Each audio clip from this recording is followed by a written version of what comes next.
உயர்த்தி பாடுங்க. கரங்களை உயர்த்தி, நல்ல கரங்களை உயர்த்துங்களேன். Hands lifted high. அடுத்து வந்து அடுத்த வாரம் நான் எடுக்கிறேன்னா இதை சொல்லி இதை எடுத்துருவேன். அப்போ நீங்கள் கரங்களே குடிக்கவே கீழேயே போட முடியாது. வித் ஹேண்ட்ஸ் லிஃப்டட் ஹை உம்மை உயர்த்திடுவேன். அப்படி எடுத்துட்டேன்னா வித் ஹேண்ட்ஸ் லிஃப்டட் ஹை நீங்களே வந்துடுவீங்க. ஆமென். அடுத்து அந்த பாட்டு தான் பாடணும். கரங்களை உயர்த்தி பாடலாமா? ரெடி? 1 2 3 4. கரங்களை தட்டி 1 2 3 4. Possible, it's possible.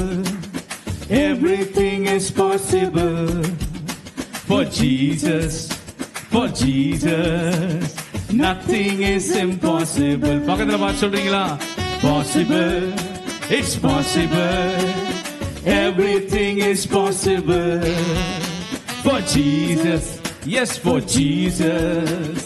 Nothing is impossible. கூடுமே கூடுமே எல்லாம் கூடுமே, உம்மாலே எல்லாம் கூடும். கூடாதது ஒன்றுமில்ல, உம்மால் கூடாதது ஒன்றுமில்ல. கூடுமே எல்லாம் கூடுமே, உம்மாலே எல்லாம் கூடும். கூடாதது ஒன்றுமில்ல, உம்மால் கூடாதது ஒன்றுமில்ல. கடல் மீது நடந்தீரையா, அடக்கினீரே. கடல் மீது நடந்தீரையா, கடும் புயல் சாத்தானை ஒடுக்கினீரே. சாத்தானை ஒடுக்கினீரே. சர்வ வல்லவரே, சர்வ வல்லவரே. கூடுமே எல்லாம் கூடுமே, உம்மால எல்லாம் கூடும். கூடாதது ஒன்றுமில்ல, உம்மால் கூடாதது ஒன்றுமில்ல. Possible, possible, yes it's possible. Everything is possible for Jesus, for Jesus. Nothing is impossible. கரங்களை தட்டி தேவனுக்கு மகிமை செலுத்தலாமா? நல்ல சத்தமா கரங்களை தட்டுவோம். கரங்களை உயர்த்தி தேவனுக்கு தட்டுவோம். எல்லா துதிகளுக்கும் கனத்திற்கும் பாத்திரர் அவர் ஒருவர் மாத்திரம்தான். அவர் தான் சர்வ வல்லமை உள்ளவர்.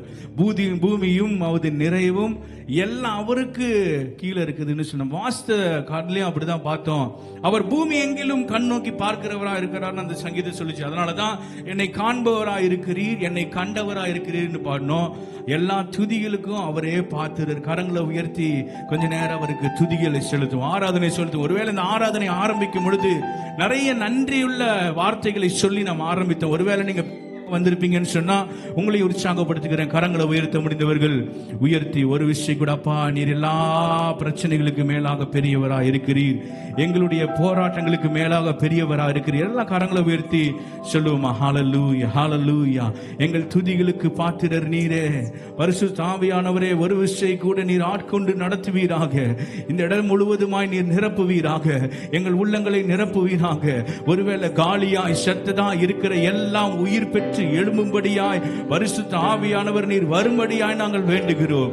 இயேசு கிறிஸ்துவை அன்றைக்கு உயிரோடு எழுப்பின அதே வல்லமை இன்றைக்கு எங்கள் வீட்டில், எங்கள் இல்லத்தில், எங்கள் குடும்பங்கள்ல இருக்கிற செத்ததா இருக்கிற எல்லா ஆசீர்வாதங்களையும் எழுப்பும்படியாய் நாங்கள் வேண்டுகிறோம்னு சொல்லுங்க. ஹல்லேலூயா, ஹல்லேலூயா. கரங்களை உயர்த்தி ஸ்தோத்திரம், ஸ்தோத்திரம் அப்பா. ஹல்லேலூயா, ஹல்லேலூயா, ஹல்லேலூயா, ஹல்லேலூயா. எல்லாம் உயர்த்துவோம் ஒரு நாமத்துல. நன்றி உள்ள உள்ளத்தோடு அவருக்கு ஆராதனை செலுத்த வந்திருக்கிற நாம் இயேசுவின் நாமத்தை உயர்த்துவோம். அப்பா, உங்களை போல யாருமே இல்லை, உங்களை போல எங்களை நேசிக்க யாருமே இல்லை, உங்களை போல எங்களை கிருபையா எங்கள் மேல கர்சனையா இருப்பதற்கு யாருமே இல்லை அப்படின்னு சொல்லுவோம். ஏன்னா அதுதான் உண்மை, அதுதான் உண்மை. ஈவன் அவர் ஸ்பௌசஸ், எப்போ even our parents, even our children, இவங்க எல்லாரையும் காட்டிலும் மேலானவரா இருந்திருக்கிறார். சகல விதமான கனத்துக்கும் மகிமைக்கும் பாத்திரர் அவர் மாத்திரமே. அவருடைய நாமத்தை உயர்த்துவதற்கு நாம் வெட்கப்படவே கூடாது. இதுவரைக்கும் நீங்க வாயை திறக்கலனாலும் பரவாயில்ல, கரங்களை உயர்த்தி தேவனை ஆராதிக்கும்படியா உங்களை வேண்டுகிறேன். ஹல்லேலூயா, ஹல்லேலூயா, ஹல்லேலூயா. நன்றி அப்பா, நன்றி அப்பா, நன்றி அப்பா, நன்றி அப்பான்னு சொல்லுவோம். துதிக்கு பாத்திர மகிமை உமக்கே, எங்கள் கரங்களை உயர்த்தி உமை என்றும் ஆராதிப்போம். துதிக்கு பாத்திர சொல்லுவோம். மகிமை உமக்கே, எங்கள் கரங்களை உயர்த்தி உமை என்றும் ஆராதிப்போம். துதிக்கு பாத்திர எல்லாருமா மகிமை உமக்கு. பரிசுத்த ஆவியானவரே, ஒரு விஷயம் கரங்களை உயர்த்தி உமை என்றும் ஆராதிப்போம். துதிக்கு பாத்திர எல்லாருமாய் சர்வவல்ல தேவனை உயர்த்தி எங்கள் கரங்களை உயர்த்தி உமை என்றும் ஆராதிப்போம். நீ பெரியவர், அற்புதங்கள் செய்பவர், உம்மை போல யாருமில்லை, உம்மை போல யாருமில்லை. நீ பெரியவர், அற்புதங்கள் செய்பவர், உம்மை போல யாருமில்லை, உம்மை போல யாருமில்லை. துதிக்கு பாத்திர உயர்ச்சுவோம். மகிமை உமக்கே, எங்கள் கரங்களை உயர்த்தி உமை என்றும் ஆராதிப்போம். துதிக்கு பாத்திர மகிமை உமக்கே, எங்கள் கரங்களை உயர்த்தி உமை என்றும் ஆராதிப்போம். நீ பெரியவர், அற்புதங்கள் செய்பவர், உம்மை போல யாருமில்லை, உம்மை போல யாருமில்லை. நீ பெரியவர், அற்புதங்கள் செய்பவர், உம்மை போல யாருமில்லை, உம்மை போல யாருமில்லை. நீ பெரியவர், அற்புதங்கள் செய்பவர், உம்மை போல யாருமில்லை, உம்மை போல யாருமில்லை. நீ பெரியவர், அற்புதங்கள் செய்பவர், உம்மை போல யாருமில்லை, உம்மை போல யாருமில்லை. ரெண்டு கரங்கள் உயர்த்த முடியுங்களா? உயர்ச்சி அப்பா உமக்கு மகிமையை செலுத்துகிறோம் சொல்லுங்க. அவரை நாமத்தை வாழ்த்துவோம், அவரை நாமத்துக்கு துதி பலிகளை செலுத்துவோம். இன்றைக்கு நாம் எத்தனையோ நன்மைகளை பெற்றவர்கள், நமக்கான காணிக்கைகளோடு இந்த ஆலயத்துக்கு வந்திருக்கிறோம். ஆனா அவரிடத்திலிருந்து நமக்கு கிடைக்காத ஒன்ன அவருக்கு நம்ம கொடுக்கிறோம்னு சொன்னா நம்முடைய துதி பலிகள் மாத்திரம்தான். நம்முடைய துதி பலிகள் மாத்திரம்தான் அவர் நமக்கு கொடுத்து அதுல இருந்து கொடுக்கிறது கிடையாது. நம்மிடது இருந்து தேவனுக்கு கொடுக்கிறதா இருக்கிறது. இந்த எல்லா காசு பணம் பொருள்களை காட்டிலும் இந்த துதி பலி ரொம்ப முக்கியமா இருக்கு. எத்தனை பேர் இதை உணர்றீங்க? என்னோட இதற்கு நான் கொடுக்க வந்திருக்கிறேன். என்கிட்ட இருந்து ஒரு ஓஜி ப்ராடக்ட போல இந்த துதி பலிகள் எல்லாம் வந்திருக்குது. மீதி எல்லாம் அவர் கொடுத்ததுல இருந்து 10% கொடுப்போம், அவர் கொடுத்ததுல இருந்து ஒரு காணிக்கையை கொடுப்போம், அவர் கொடுத்ததுல இருந்தே நம்ம கொடுப்போம். ஆனா இது என்னிடத்துல இருந்து என்னுடைய நேசத்தை தேவனுக்கு கொடுக்கிறதா இருக்கு. கரங்களை உயர்த்தி ஒரு விஷயம் கூட நீர் வாழ்கன்னு சொல்லுங்க. அப்பா நீர் வாழ்ங்கப்பான்னு சொல்லுங்க. ஹல்லேலூயா. நீர் வாழ்கவே இயேசுவே, உம் நாமம் வாழ்கவே. நீர் வாழ்கவே இயேசுவே, உம் வல்ல நாமம் வாழ்கவே. சொல்றீங்களா? நீர் வாழ்கவே இயேசுவே, உம் வல்ல நாமம் வாழ்கவே. நீர் வாழ்கவே இயேசுவே, உம் வல்ல நாமம் வாழ்கவே. கரங்களை உயர்த்தி அல்லேலூயா இயேசுவே, அல்லேலூயா இயேசுவே. எல்லாரும் அல்லேலூயா இயேசுவே, அல்லேலூயா இயேசுவே,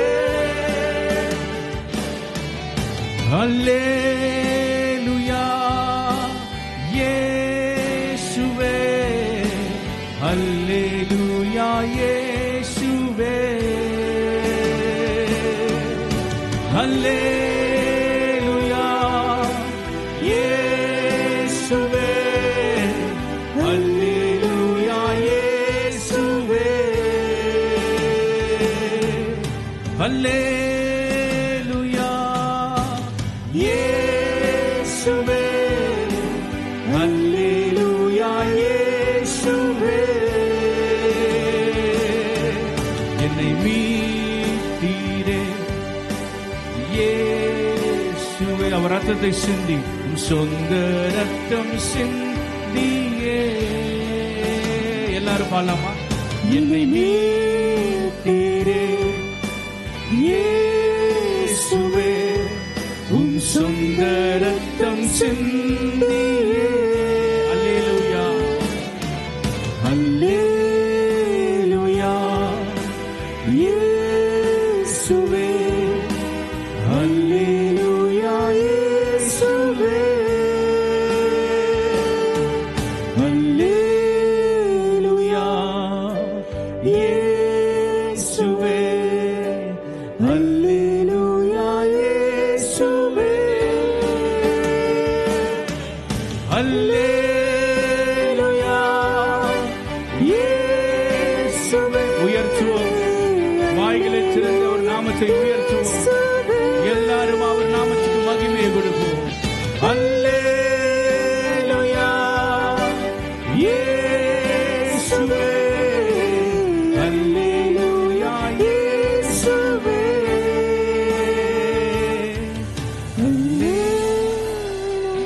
சத்தத்தை உயர்த்தி பாடுங்க. இயேசுவே, அல்லேலூயா இயேசுவே.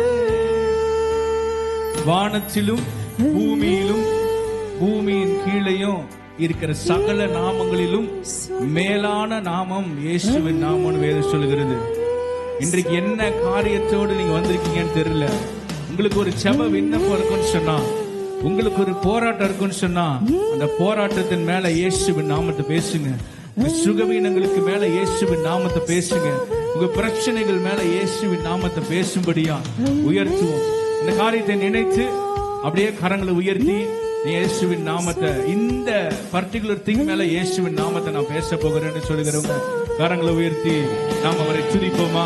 என்னை உயர்த்துகிற எந்த ஸ்தானத்திலும் அவர் இறங்கி வந்து ஆசீர்வதிப்பது நிச்சயம். இங்க இரண்டாவது ஆள் வரும் பொழுதே தேவனுடைய பிரசன்னமும் ஆண்டவர் இந்த இடத்துக்கு வந்திருப்பாரு.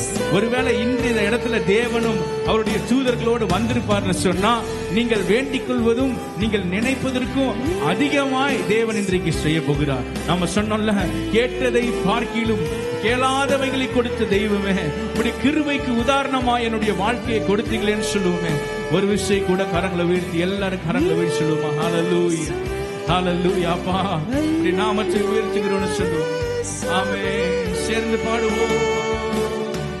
ஹல்லேலூயா இயேசுவே, ஹல்லேலூயா இயேசுவே,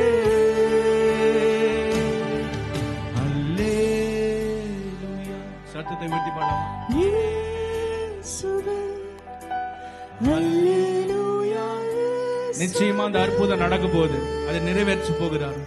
அல்லேலூயா. அவர் சொன்ன வாக்குத்தத்தம் ஒன்றும் தரையில விழாது, நிச்சயமா அது நிறைவேறும். ஆமென். விசுவாசத்தோடு சொல்லுவோம். அல்லேலூயா இயேசுவே, அல்லேலூயா இயேசுவே. நன்றி தகப்பனே, ஸ்தோத்திரம் பிதாவே, பரிசுத்த ஆவியானவரே, இயேசுவே. ஒரு விஷயம் கூட வருகிறோம்ப்பா. நீங்கள் சொன்ன வாக்குறுதிகளை நாங்கள் நினைக்கிறோம், நீங்கள் பாராட்டின நன்மைகளை நாங்கள் நினைக்கிறோம். We look back and remember, Lord, all the great things you have done to us. எங்களுடைய மூதாதைகளுக்கு நீர் செய்தவைகளையும் நாங்கள் நினைக்கிறோம். இனி வரும் காலங்களில் எங்களுக்கு செய்தவைகளையும் நாங்கள் நினைக்கிறோம். It's time to give thanks. இந்த ஹார்வெஸ்ட் டைம்ல கூட அவருக்கு நன்றி சொல்லும்படியாய் வந்திருக்கிறோம். ஒருவேளை இப்பதான் நான் நுழைஞ்சிருப்பேன், இப்பதான் பாடணும்னு சொன்னா கூட தேங்க்யூ ஜீசஸ்னு இருதயத்தை கொடுத்து சொல்லுங்க. தேவன் இன்றைக்கும் நம்மளை வழி நடத்துகிறார். அழைத்தவர் உண்மையுள்ளவர். அவரு கடைசி பரிந்த வரைக்கும் நம்மளை நடத்த வல்லவராய் இருக்கிறார். பவுல் சொல்லுகிறது போல, நாங்கள் விழுந்தாலும் மடிந்து போகிறது இல்லை. ஒருவேளை அதிலிருந்து நாங்க we will bounce back. நாங்கள் தொடர்ந்து எங்களை ஓட்டத்தை ஓடுவோம்னு சொல்கிறது போல, இந்த நாள்ல இருந்தும் தேவன் செய்ய போகிற நன்மைகளை நாங்கள் பிடித்து கொண்டு அவருடைய வாக்குறுதியை பிடித்து கொண்டு நாம் ஓடுவோம்னு சொல்லுவோம். நன்றி தகப்பனே, உமக்கு நேராக எங்கள் இருதயங்களை திருப்புகிறோம். எங்களுக்கானவைகளை நாங்கள் படைக்க வந்திருக்கிறோம், எங்களையும் நாங்கள் படைக்க வந்திருக்கிறோம். அப்பா, உடைய சித்தத்துக்கு நேராக, உடைய பிளான்ஸுக்கு நேராக நாங்கள் கொடுக்கிறோம். நீரே மகிமைப்படுங்க. சகலவற்றையும் எங்களுக்கு நன்மையாய் மாற்றிக் கொடுங்க. எங்களுக்காக மரித்து உயிர் சேர்ந்து இன்றும் ஜீவிக்கிற கர்த்தராகிய இயேசுவின் மூலமாய் ஜெபங்களை கேட்கிறேன் நல்ல பிதாவே, ஆமென். நாம் யாவரும் அமரலாம்.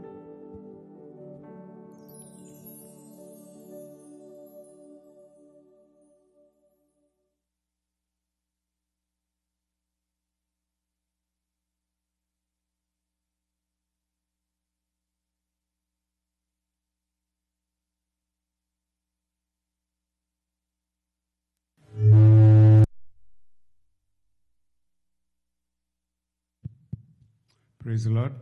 இந்த ஆராதனைக்கு வந்திருக்கும் உங்கள் அனைவரையும் வரவேற்கிறோம்.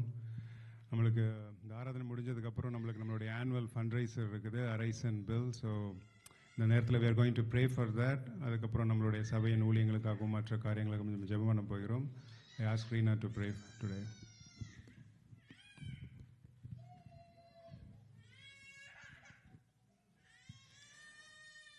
Heavenly Father, we thank you, Lord. We praise you, Master. Lord, we thank you for all your blessings, oh Lord. Thank you, Lord, for everything that you have given us, oh Master. Thank you. We give you all the honor and glory, oh Lord. Lord, at this time, Master, Lord, we ask for forgiveness, oh Master, Lord. If there's anything that in our hearts that's not pleasing in your sight, Lord, we ask for you. Lord, we pray and we completely surrender ourselves into your mighty hands, Master. Lord, mold us and change us into people that you want us to be, oh Lord. Lord, we pray for this church, oh Master. Lord, we thank you for each and every family here, oh Master. Lord, you have brought each one of us here with a purpose, oh Master. We thank you, we praise you, Lord. Lord, thank you for all the talents and gifts that are given in this church, oh Master, Lord. Lord, at this time, Master, Lord, help us to use these gifts and talents for your glory and honor, Master. Lord, we leave this Arise and Build event into your mighty hands, O Master, Lord Jesus. Lord, there is nothing which is impossible for you, as we sang in the worship today, O Master, Lord. There's nothing impossible for you, Lord. We leave this event into your mighty hands, Master. Lord, thank you for all the planning that took place, O Master. Lord, as we're going to start this event, Lord, we pray for your presence to be with us throughout, O Master. Lord, we bless each and every one who's taking part, O Master, Lord. We pray and you bless them, O Master. Lord, let this event be a success, Master, Lord. Lord, we pray for your protection, O Master. Lord, we pray for the building that you're going to give us, O Master. Lord, show us a building in the right time, O Master, Lord. Lord, whatever you have given us, O Lord, we are going to give it back to you, Master, Lord. Lord, help us to do it cheerfully and rejoicing, O Master. Lord, we pray for the complete control, O Master, Lord Jesus. Bring everyone safe here. Help us to enjoy this event, O Master. Lord, help us to enjoy this fellowship that we're going to have today, Master. From the starting till the end, O Lord, let your presence take complete control, O Master. Lord, we pray for our council, O Master, Lord. Lord, give them the wisdom and the understanding that they need, O Master, to get the right building. And everything, O Lord, every step that's going to take us to a new building, Lord, we leave it into your mighty hands. Give us that oneness that we need, O Master. Help us together build this church, O Master. Help us together build this building, O Master. Lord, we ask that you take complete control, O Master, Lord. Lord, we pray for each and every family here, O Master. Lord, you know the needs of each and every family, Master. Lord, we pray that you will fulfill those needs, O Master, Lord. Lord, we pray for anybody who's sick, O Master, Lord. We pray for your divine healing, O Master. Lord, at this time, we pray for Tabitha, who has lost her father, O Master, Lord. We pray that you'll comfort that family, O Master, Lord. Lord, and bring them back here safely, Master. Lord, we pray for each and every ministry in this church, oh Master. Lord, we pray that you bless each and every ministry, Master. Lord, let our church grow, Master, Lord. Lord, help us to grow spiritually as well, oh Master. Yes, Lord. Lord, give us the gifts, more and more gifts to our church, oh Master, Lord, so that we can be a blessing to many, many more, oh Master. Lord, we pray for the teachers. Lord, we pray for the kids ministry especially, oh Master, Lord. Lord, the kids are the future, Lord. Lord, we pray for each and every kid over here, oh Master. Lord, as they go out in this world, oh Master, Lord, we pray for your protection over them, oh Master. Lord, let them be a light wherever they go, Master, Lord. Lord, we pray especially for the teens, oh Master, as they're going to go for college soon, Master, Lord. We pray that you'll give them the guidance that they need, oh Master, Lord. Show them the way in which they have to go, Master. Lord, we pray for a pastor. Lord, bless him abundantly, O Master, Lord. During his travel, Master, we pray for your mercies to be with him, O Master, Lord. Lord, we pray for India and U.S., Master. Lord, we pray for your protection over this country. We pray for India as well, O Master, Lord Jesus. Lord, be with the leaders. Help them to take the right decisions, O Master, Lord. Pray for your guidance and wisdom, Master. Lord, we pray for the visas as well, oh Master, Lord Jesus. Lord, nothing is impossible for you, Master, Lord. We pray, Lord, help us to give all our concerns to you, Master. Lord, we just leave everything in your mighty hands. We pray that you will take over. We ask all this in your precious name. Amen.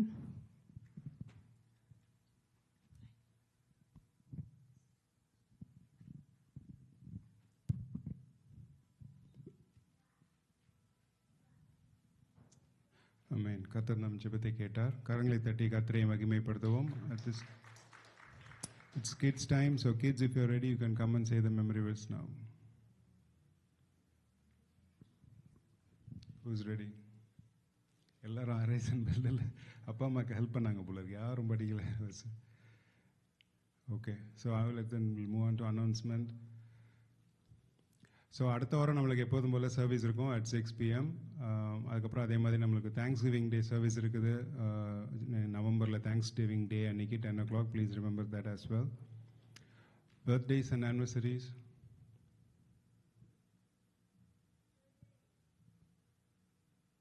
There are no, okay, so there is, okay. Thank you, brother. Okay, all right. So now we are going to worship the Lord through our offering. I ask Christika to sing a song for us.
இப்போது வேத பாடம் வாசிக்க கேட்போம்.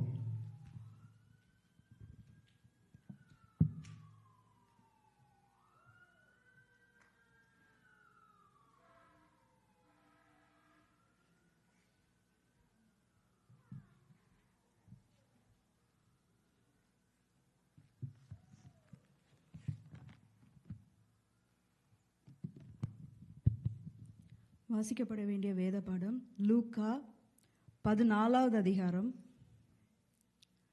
வசனங்கள் 25 முதல் 33 வரை. லூக்கா எழுதின சுவிசேஷம் அதிகாரம் 14 வசனங்கள் 25 முதல். பின்பு அநேக ஜனங்கள் அவரோடே கூட பிரயாணமாய் போகையில் அவர்களிடமாய் அவர் திரும்பி பார்த்து, யாதொருவன் என்னிடத்தில் வந்து தன் தகப்பனையும் தாயையும் மனைவியையும் பிள்ளைகளையும் சகோதரரையும் சகோதரிகளையும் தன் ஜீவனையும் வெறுக்காவிட்டால் எனக்கு சீஷனாய் இருக்க மாட்டான். தன் சிலுவையை சுமந்து கொண்டு எனக்கு பின் செல்லாதவன் எனக்கு சீஷனாய் இருக்க மாட்டான். உங்களில் ஒருவன் ஒரு கோபுரத்தை கட்ட மனதாய் இருந்து அஸ்திபாரம் போட்ட பின்பு முடிக்க திராணி இல்லாமல் போனால் பார்க்கிறவர்கள் எல்லாரும், இந்த மனுஷன் கட்டத் தொடங்கி முடிக்க திராணி இல்லாமல் போனான் என்று சொல்லி தன்னை பரியாசம் பண்ணாதபடிக்கு அதை கட்டி தீர்க்கிறதற்கு தனக்கு நிர்வாகம் உண்டோ இல்லையோ என்று முன்பு அவன் உட்கார்ந்து செல்லும் செலவை கணக்கு பாராமல் இருப்பானோ? அன்றியும் ஒரு ராஜா மற்றொரு ராஜாவோடு யுத்தம் செய்ய போகிற போது தன்மேல் 20,000 சேவகரோடு வருகிற அவனை தான் 10,000 சேவகரை கொண்டு எதிர்க்க கூடுமோ கூடாதோ என்று முன்பு உட்கார்ந்து ஆலோசனை பண்ணாமல் இருப்பானோ? கூடாதென்று கண்டால் மற்றவன் இன்னும் தூரத்தில் இருக்கும் போதே ஸ்தானாபதிகளை அனுப்பி சமாதானத்துக்கானவைகளை கேட்டுக்கொள்வானே. அப்படியே உங்களில் எவனாகிலும் தனக்கு உண்டானவைகளை எல்லாம் வெறுத்து விடாவிட்டால் அவன் எனக்கு சீஷனாய் இருக்க மாட்டான் என்பதே. ஆமென்.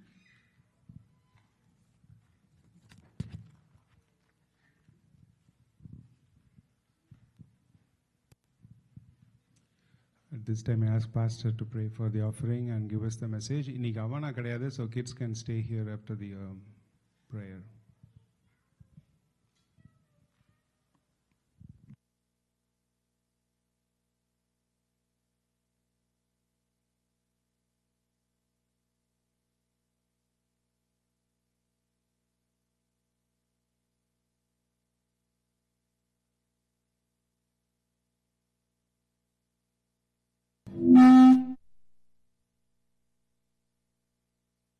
மூடுவோம், நான் பிரார்த்தனை செய்வோம்.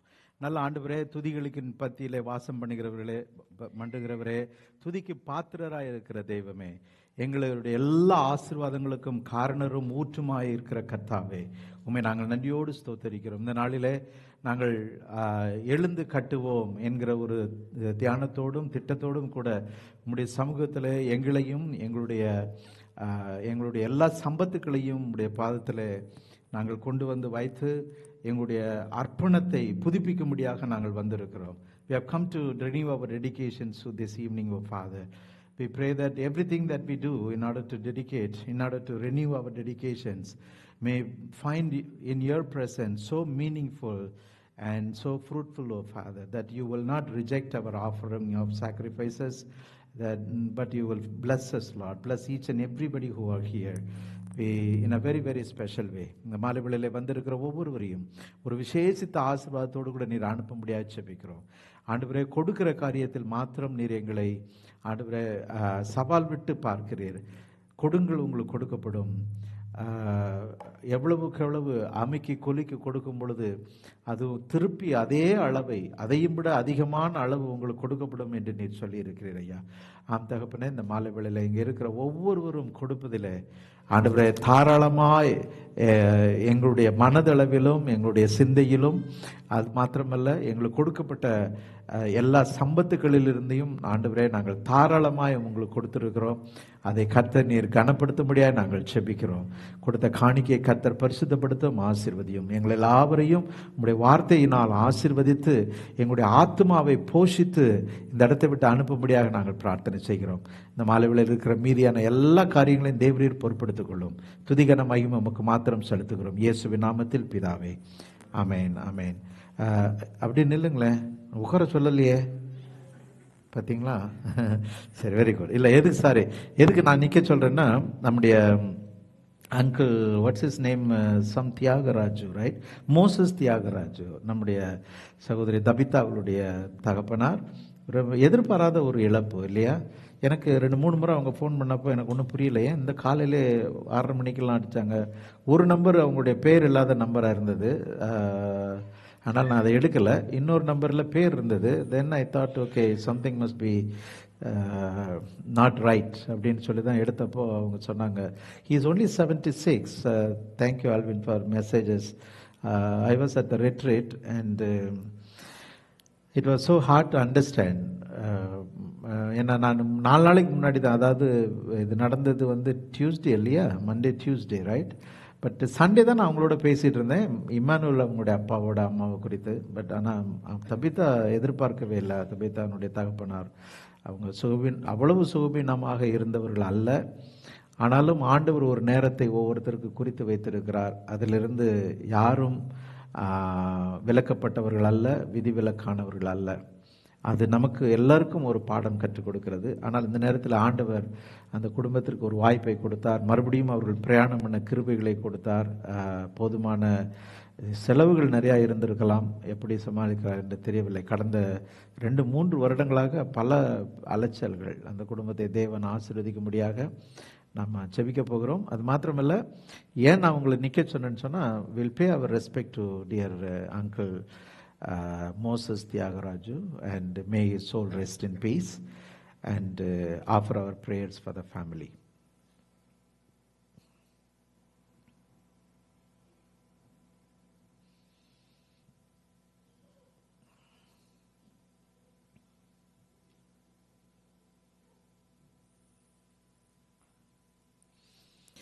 பிதா குமாரன் பரிசுத்த ஆவி நாமத்தினாலே ஆமென்.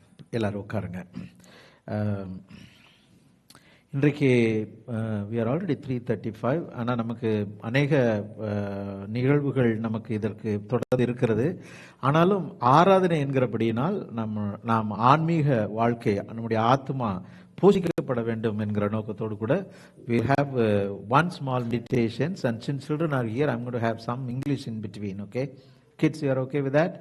So I'm going to be teaching 3 things that children I want you also to understand and take home with you. Okay, number 1, we want to talk about discipleship, and discipleship have 3 components. We want to have it as foundational teaching for being disciple of Jesus Christ, being followers of Jesus Christ. There are very important 3 foundations. Number 1, 2 priorities. First foundation is priorities. We have to give priority to Jesus, then only we are called disciples of Jesus. நாம் இயேசுவுக்கு சீசர்களாக இருக்க வேண்டுமேயானால் இயேசுவுக்கு எல்லா விதத்திலும் முக்கியத்துவம் கொடுக்க வேண்டும், முதன்மைத்துவம் கொடுக்க வேண்டும். Importance and then the place, first place. அதுதான் முக்கியம். முக்கியத்துவம், முதல்துவம். இம்பார்ட்டன்ஸ் என்பது முக்கியத்துவம், முதல்துவம் என்பது முதலாவது அவருக்கு. நான் இந்த வாரத்தில் ஒரு கயானா ஃபேமிலி, நான் 40 நாளைக்கு முன்பாக அவர்களுக்கு நான் அடக்க ஆராதனை செய்துட்டு வந்தேன். இந்த வாரத்தில் 40வது நாள் ஜெபம் வைக்கணும் பாஸ்டர். நாங்கள் வீட்டுக்கு போனோம், ஜெபம் பண்ணோம். ஜெபம் பண்ண முடிச்ச உடனே நிறைய சாப்பாடு வச்சுருந்தாங்க. அப்புறம் பார்த்தா ப்ரேயர்லாம் முடித்து பிரசங்கம்லாம் முடிஞ்சதுக்கப்புறம் ஒரு பிளேட்டில் சாப்பாடு எடுத்துகிட்டு வந்துட்டு, ஃபஸ்ட்டு இதை ஜெபம் பண்ணி ப்ளஸ் பண்ணுங்கன்னாங்க. நான் நினச்சேன் ப்ளஸ் பண்ணி எனக்கு கொடுக்குறாங்கன்னு நினச்சேன். இல்லை இதை கொண்டு போய் அவங்க இறந்த ஒரு ஃபோட்டோ முன்னாடி வைக்கணுன்னாங்க. எனக்கு கொஞ்சம் ஐ மீன், they are from Guyana, they have some there is no Christian teachings about all these kinds of things. அப்போ அவங்களுடைய விசுவாச இடரலாக இருக்கிற அவங்களுக்கு வைக்கிறதுக்கு நீங்கள் ஜெபமே பண்ண தேவையில்லை அப்படின்னு சொன்னேன். அதுக்கப்புறம் அப்படியே பாஸ்டர் பரவாயில்ல, எல்லாருடைய சாப்பாட்டுக்கு ஜெபம் பண்ணலாம், அப்போ ஜெபம் பண்ணுங்கன்னாங்க. சரின்னு சொல்லிட்டு ப்ரேயர் பண்ணிட்டு கொண்டு போய் வச்சாங்க. என்னுடைய பொருள் என்னவென்றால், இல்லாதவர்களுக்கு ஒரு முக்கியத்துவம் கொடுக்கிறார்கள் இல்லையா? அதைத்தான் நான் சொல்ல வரேன். I want you to understand, they give priority for somebody who is not there, right? அவங்களுக்கு முதல்ல நான் அவங்களை நினைக்கிறது அல்லது முதல்ல அவர்களுக்கு படைக்கிறது. That's what they try to do. So priority வந்து ரொம்ப in discipleship, 3 foundations of discipleship is, once when you become followers of Jesus, he becomes the guru, leader. Your priority is always him, right? Number 1. Number 2, price. To become a disciple of Jesus, you have to pay price. அதாவது ஒரு விலை ஒன்று உண்டு. ஒன்றை நாம் சில காரியங்களை நம்மால் செய்ய முடியாது, நம்ம இழந்து போக வேண்டியது இருக்கும். ஆனால் சில காரியங்களுக்கு நம்ம அதிகமாக செலவு செய்ய வேண்டியிருக்கும்.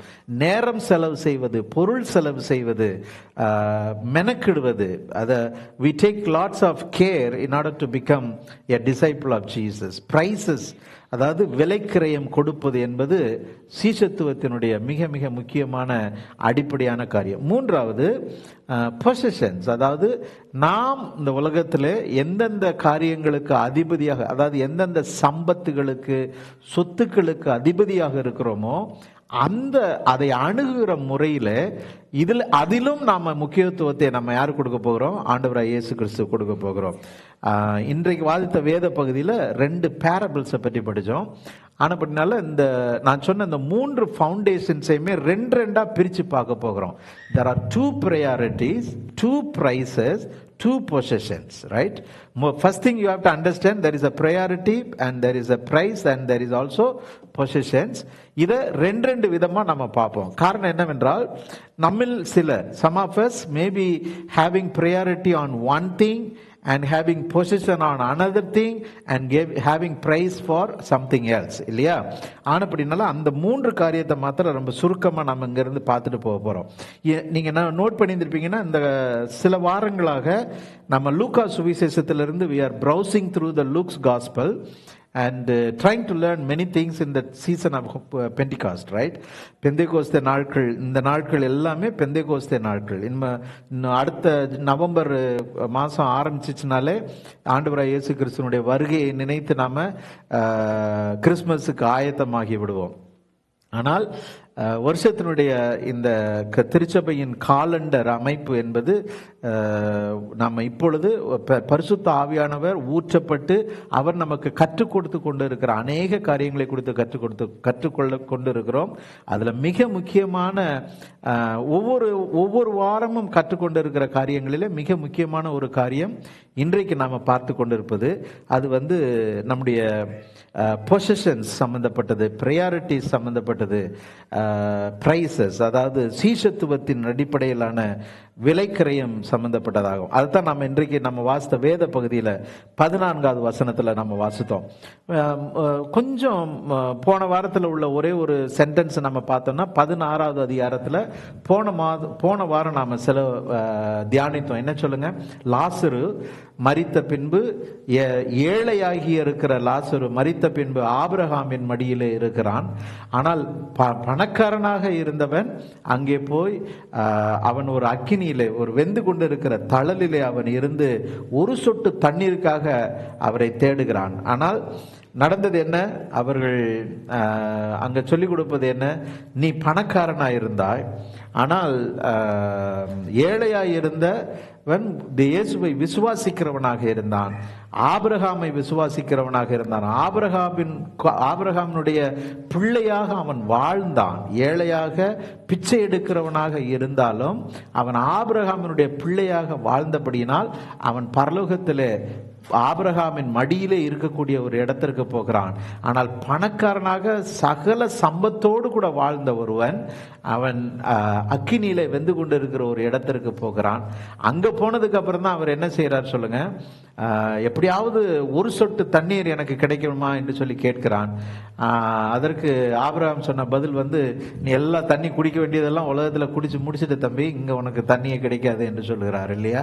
அப்போ அவருக்கு ஒரு தெளிவு, ஒரு ஞானம் ஒன்று வருகிறது. என்ன தெளிவு?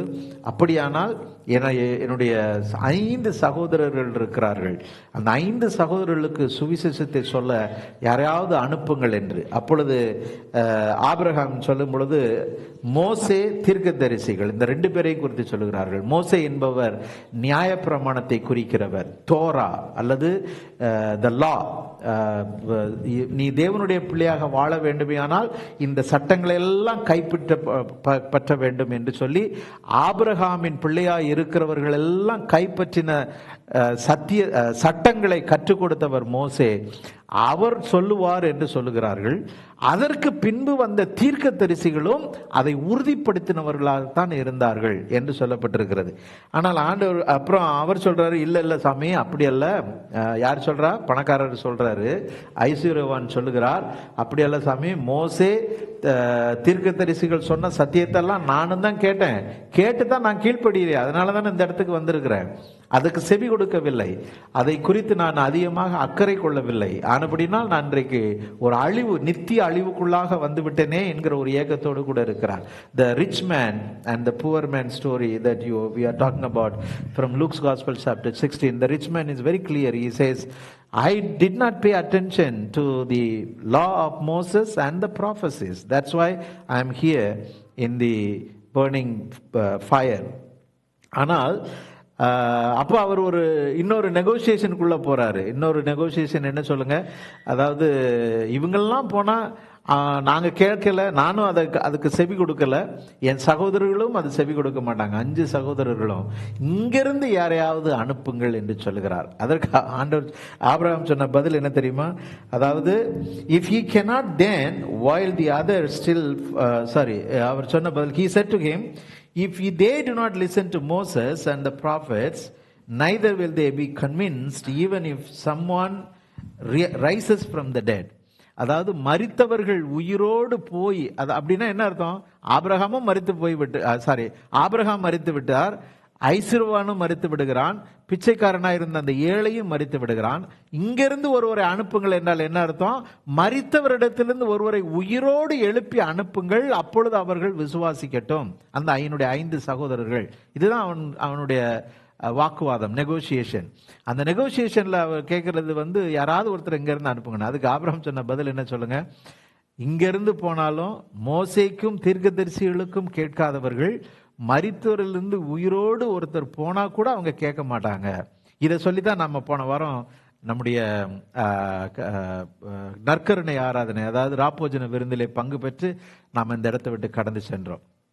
அருமையான தேவ பிள்ளைகளை, இந்த லூக்கா 16 அதிகாரத்தில் நாம் கற்றுக்கொண்ட மிக மிக முக்கியமான ஒரு பாடம், ஐஸ்வர்யவான் தன் சம்பத்தை எப்படி அவன் செலவு செய்திருக்கக்கூடும் என்பது இன்றைக்கு செய்தியினுடைய ஒரு சின்ன அடிப்படை உபதேசமாக நாம் எடுத்துக்கொள்ள வேண்டும். What you would have done, நீங்கள் யோசிச்சு பாருங்க பார்க்கலாம். அதே 16வது அதிகாரத்தில் தான் நாம் அதுக்கு முந்தின வாரத்தில் வேற ஒரு சம்பத்தையும் பார்த்தோம். அதாவது மேனேஜர், அப்புறம் ஓனர், அப்புறம் மேனுவல் லேபரர், இந்த 3 பேர் இருந்ததை கூட நம்ம பார்த்தோம்.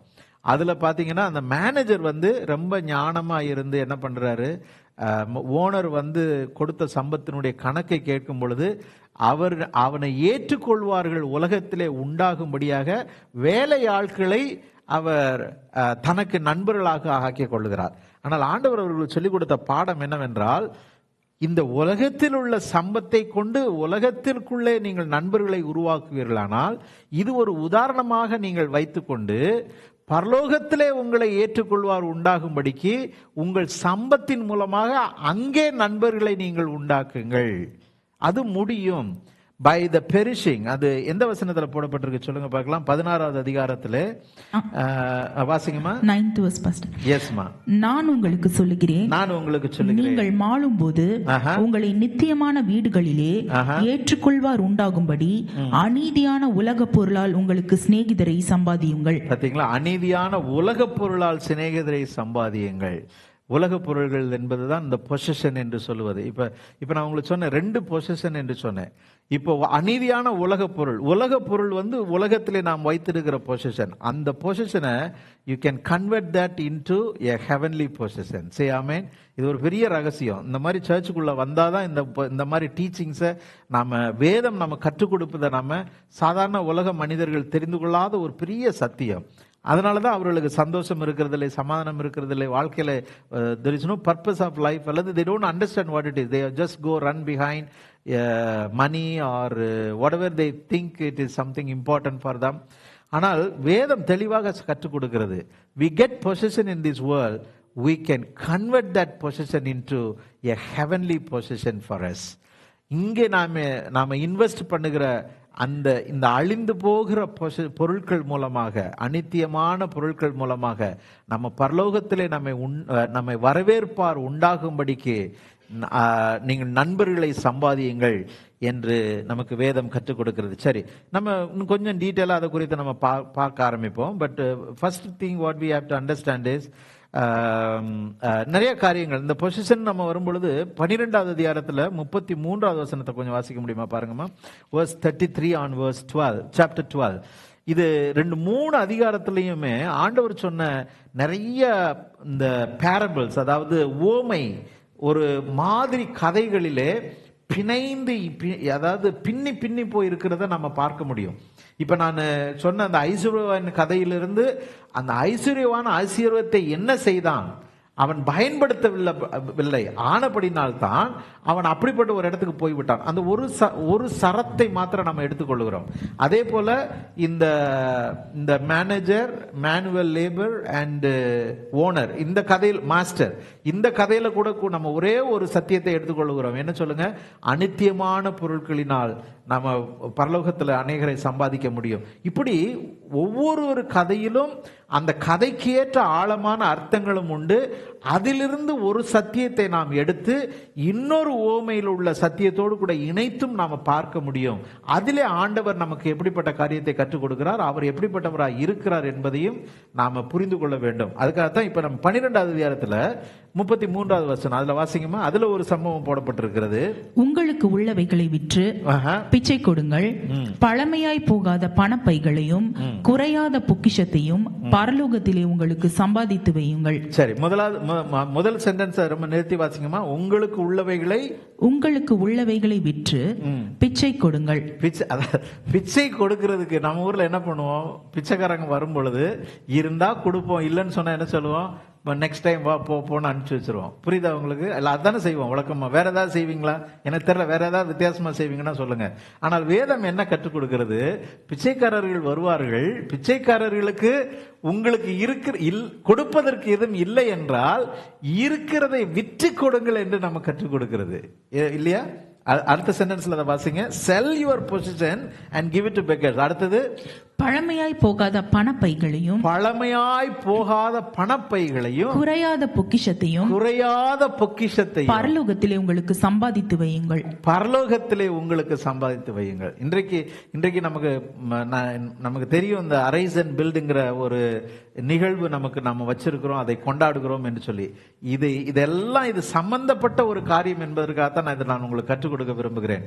அதாவது பிச்சை கொடுப்பதில் கூட நீங்கள் விற்று கொடுங்கள், ஆனால் உங்களுடைய பழமையாய் போகாத பணப்பைகளையும் குறையாத பொக்கிஷத்தையும் பரலோகத்திலே உங்களுக்கு சம்பாதித்து வையுங்கள். We can have a beautiful purse in heaven, and also we can have a possession that will never be stolen or taken away. அதான் அடுத்த பகுதியில் அதுக்கு போட்டுக்கு பாருங்க. அங்கே திருடன் அணுகுகிறதும் இல்லை, பூச்சி கெடுக்கிறதும்